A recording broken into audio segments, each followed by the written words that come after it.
Hello दोस्तों, आपका एक बार फिर से स्वागत है आपके अपने YouTube channel the experience trader में। आज दोस्तों 11 नवंबर और 11 नवंबर के दिन आज की मार्केट के एनालिसिस में मैं आपको एक बात बताने वाला हूं जो मैं कई बार के सेशन में जब भी बात करता हूं तो मैं इसका जिक्र ज़रूर करता हूं। और ये बात मुझे लगा कि बतानी बहुत ज़रूरी है रिटेलर्स के लिए और ख़ास तौर पर वो व्यूअर्स जो मेरे साथ कनेक्टेड है उनके लिए बहुत ज़रूरी है सीखते हुए ट्रेडिंग करने के लिए। रीज़न, क्योंकि आप जब मार्केट देखोगे तो खुद समझ जाओगे जो मैं आपसे बोल रहा हूँ वो कितना सही है और कितना गलत है। मैंने डे चार्ट पे इस समय सेंसेक्स खोला हुआ है, आप एक बार इसके चार्ट को देखो। निफ्टी खोला हुआ है, इसके चार्ट को देखो। बैंक निफ्टी खोला है, इसके भी चार्ट को देखो। सेम आप मिड कैप को खोल लो, इसके चार्ट को भी देख लो। फिर निफ्टी और बैंक एक्स तो आप जानते ही हो सेम ऐसे ही चलते हैं, राइट। किसी भी चार्ट को खोल के देखोगे अगर डे ट्रेड पे तो वो आपको क्या दिखा रहा है, एक रेंज बनाता हुआ दिख रहा है। एक रेंज, बहुत ही सिंपल सा फंडा है। आपको अभी ट्रेडिंग से बहुत दूर रहना है। कब तक दूर रहना है? मेरा ऐसा मानना है, मेरा अपना ऐसा अनुभव है कि 21 नवंबर तक आपको ट्रेडिंग से थोड़ा दूर रहना चाहिए। अगर आपकी कोई स्ट्रेटेजी है जिस पे आप काम करते हो और आप सेलिंग की स्ट्रेटेजी है वो, तब आप उस पर काम करो तो बेहतर है। अदरवाइज अगर बाइंग में जा रहे हो तो थोड़ा सोच समझ के, जब आप अपनी खुद की सेटअप पे एकदम श्योर हो तभी आपको वो करने की ज़रूरत है, अदरवाइज नहीं करने की ज़रूरत है, क्योंकि फिर आप लॉस उठाओगे। अब मैंने आपको ये दिखा दिए, कोई भी चार्ट आप डे लेवल पे खोल के देखो आपको समझ में आ जाएगा।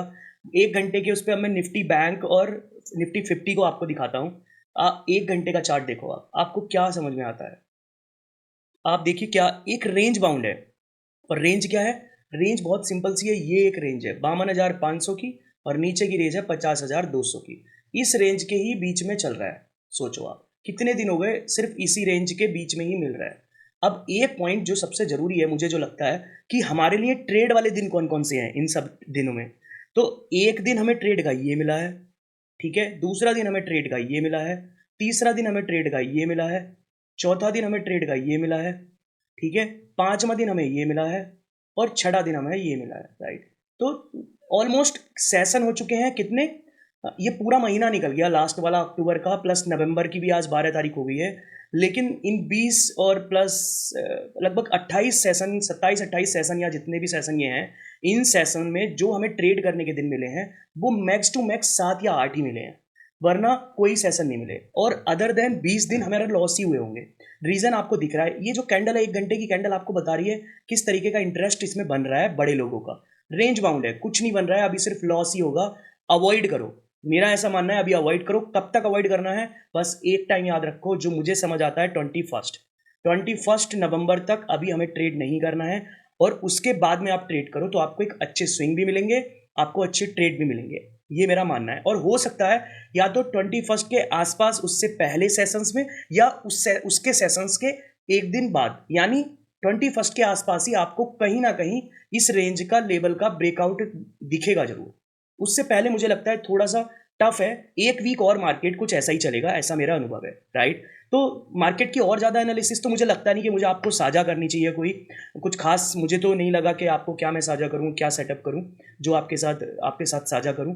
ये एक ऐसा पॉइंट था जो मैं चार्ट को जब भी देखता हूं, हर दिन के चार्ट पे मुझे एक ही चीज़ समझ आती है। देखिए, हो सकता है कि आप जब देख रहे हो ना तो आपको लगे कि ये तो इस कैंडल पे भी हमें ट्रेड मिलेगी, इस पे भी मिल जाएगी और ये छोटियों पे भी मिल जाएगी, ये 1 घंटे की कैंडल है। अब मैं आपको एक छोटी सी बात बताता हूँ, 5 मिनट की कैंडल पे एक दिन दिखाता हूँ आपको। आप देखो, आप ये देखोगे तो आपको बहुत आसानी से कई ट्रेडें दिख रही हैं, राइट। और नो डाउट अगर आप लोन लेना चाहोगे तो ट्रेड ले भी लोगे, मगर ये सारी ट्रेड इंडाइसिस पे दिख रही है। मैं आपको मिड कैप दिखाता हूँ। आज ये मिड कैप का दिन था, मिड कैप में आप आज ट्रेड हुई है, और बैंक एक्स का दिन था, बैंक एक्स में ट्रेड हुई है। अब मैं आपको एक चीज बताता हूँ, देखिए, इस पूरे दिन में सिर्फ एक ट्रेड मिली है जो मेरे सेटअप से, मेरे हिसाब से मिली है। वो ट्रेड ये मिली है जब इसने 50 EMA को क्रॉस कर दिया था, ब्लैक EMA को, और ये यहाँ सस्टेन कर रहा था इस जगह। तो इसके क्लोजिंग पे आप एक बार लेते और पहला टारगेट रखते यहाँ का, यानी किस जगह का, इस जगह जो हॉल्ट हुआ है। एंड फिर दूसरा टारगेट कैसे निकालते? फिर हम निकालते ये फिबोनाची सीरीज के थ्रू। जैसे कि मैंने आपको बताया है, पुरानी वीडियो आप मेरी जाके देखोगे आप समझ जाओगे, मैंने फिबोनाची टूल का यूज बताया है। सबसे नीचे का स्विंग पकड़ लो, जो भी है, जिस ट्रेंड में जा रहे हो आप उस ट्रेंड में जाते रहो। जैसे आपको पता चला कि पहला हॉल्ट यहाँ मिल रहा है, जैसे सबसे पहले तो पहला हॉल्ट आपको ये मिला, इस पहले हॉल्ट में आपको ये मिला।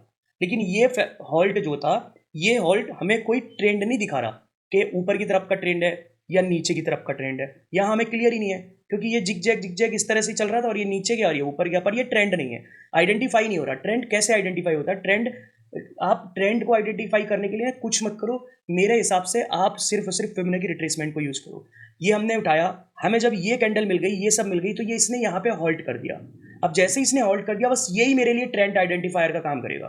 तो मुझे क्या करना है, मुझे सिंपल जो भी ट्रेंड जिस जगह हॉल्ट करके आ, एक अच्छा मूव मिलने के बाद जिस जगह भी हॉल्ट कर गया, ये इस जगह पे हॉल्ट कर दिया इसने, ये अब वेट क्या करना है, वेट सिंपल ये करना है कि दो लाइन खींच दो, एक लाइन ये खींच दो और एक लाइन ये खींच दो। इन दोनों लाइनों का डिफरेंस क्या है? एक लाइन है हमारी जो 0 की है और एक लाइन है हमारी 0.236 की, ठीक है। इन दो लाइनों को आप खींचो। और अब टारगेट कैसे डिसाइड करना है कि आपको टारगेट क्या होगा? अगर सेम ट्रेंड की तरफ जाना है आपको, राइट, एक मिनट मैं आपको दिखाता हूं। अगर आपको सेम ट्रेंड की तरफ जाना है, ये दो लाइन हो गई पहली, सबसे पहले एक ये लाइन हो गई और एक ये लाइन हो गई। अगर आपको ट्रेंड की तरफ जाना है तो सिर्फ 0.236 को लेवल पे लाओ और आगे कर दो। अब देखो ये हमारे पास एक नया टारगेट आ गया, ठीक है, ये टारगेट है। ये आपने देखा कि परफेक्टली मैच्ड टारगेट है। मतलब मैं ये आपको कह सकता हूं ऐसा ऐसा 100 में से 90 बार होगा जो मैं आपको ये बता रहा हूं।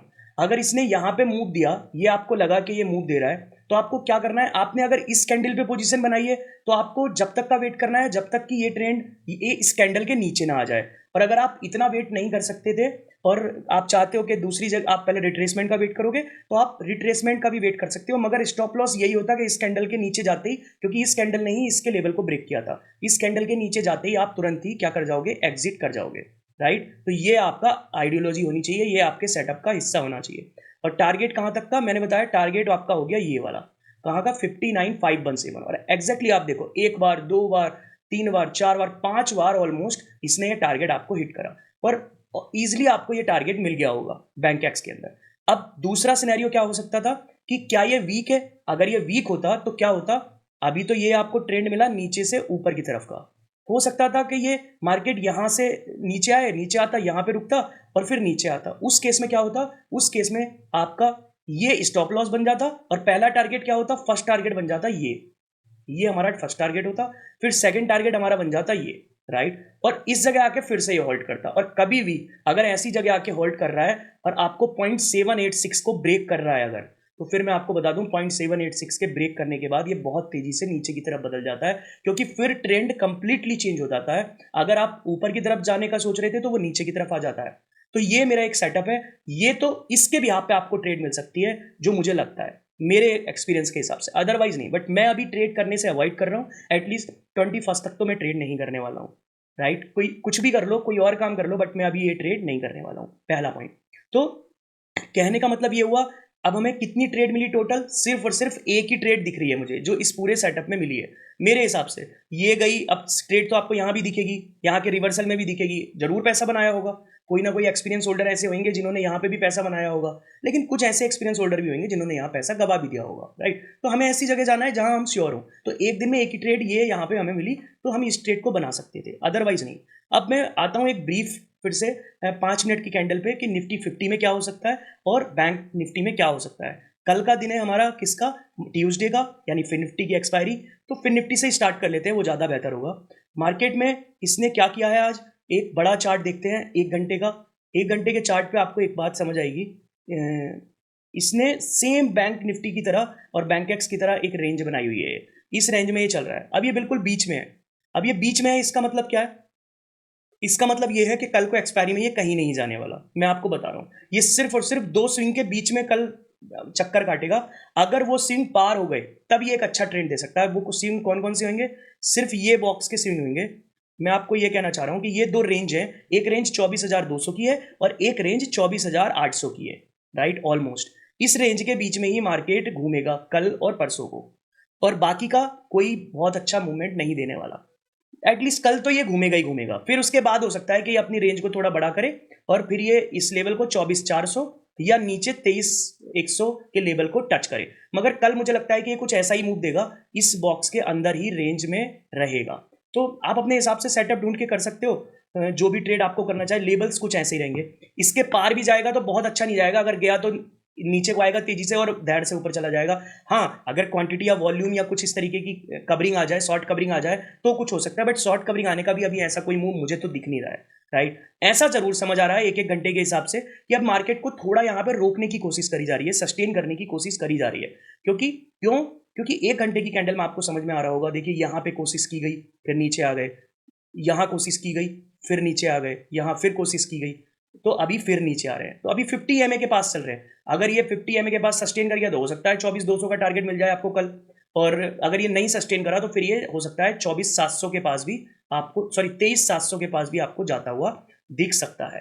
तो ट्रेड थोड़ा सावधानी से करें, और अगर आप रिटेलर है तो और भी ज़्यादा सावधानी से करें। आपका कोई अपना सेटअप है तो उस पर काम करें, अदरवाइज जो मेरा सेटअप है फिन निफ्टी या वो सारे इंडाइसिस में काम करता है। जो भी मैंने आपको बताया फिबोनाची वाला रिट्रेसमेंट वाला सेटअप, ये सारे के सारे इंडाइसेस, मिड कैप हो, बैंक एक्स हो, फिर निफ्टी हो, निफ्टी 50 सब में काम करता है। इवन मैं आपको बताता हूँ ये स्टॉक में भी बहुत अच्छा काम करता है, क्योंकि इसके अंदर डिसिप्लिन बहुत अच्छा है, और इसका डिसिप्लिन ही इस स्ट्रेटेजी को आपको, यानी इस सेटअप को सबसे बेस्ट बना देता है। तो दोस्तों ये था आज का मेरा अनुभव जो मैंने आपके साथ साझा किया है। उम्मीद करता हूँ कि आपको इससे काफ़ी कुछ सीखने को मिलेगा और आपको कुछ एटलीस्ट अपनी आइडियोलॉजी बनाने में मदद मिलेगी।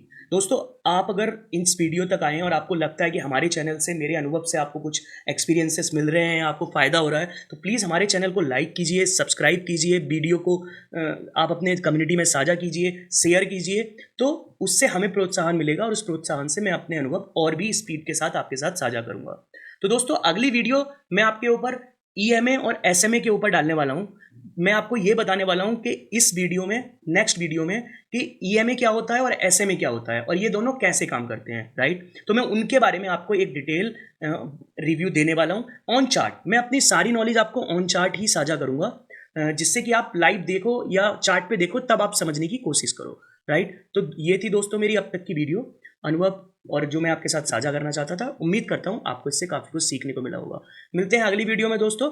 जय हिंद, जय श्री राम,